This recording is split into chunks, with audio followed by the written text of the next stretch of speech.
A doctor who trained in Fort Worth is asking for prayers after contracting the Ebola virus in Africa.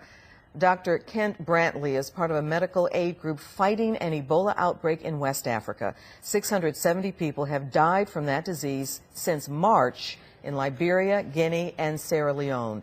Dr. Brantley is one of 2 American doctors now diagnosed with Ebola. Dr. Brantley's former colleagues at JPS Hospital talked to Fox 4's Dion Anglin about his condition. Dion, what can you tell us? Well, early this afternoon, Clarice, JPS doctors said Dr. Kent Brantley's condition is considered grave, but he is alert and communicating there while in isolation in Liberia. In fact, he sent a message to everyone who is concerned and praying for him.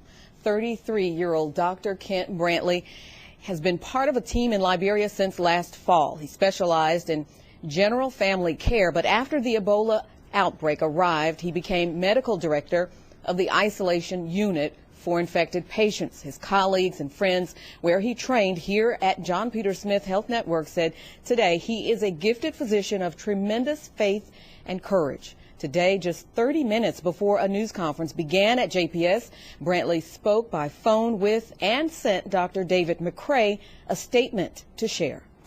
So, David, I think what I would like to say is thank you for all of the prayers and messages of encouragement. I'm praying fervently that God would help me survive this disease. Please continue to pray along with me and pray for my friend Nancy, who is also very sick.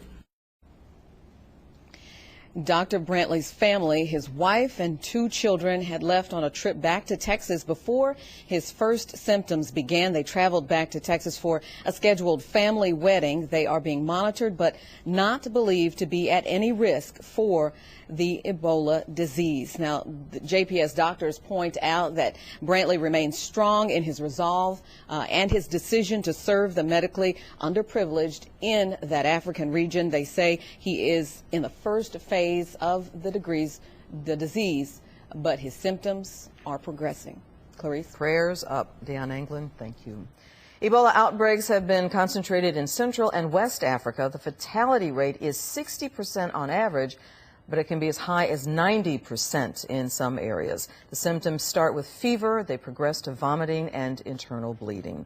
Ebola spreads through contact with bodily fluids. It's not as contagious as some airborne viruses like the flu, but the concern is growing that this outbreak could spread through large cities.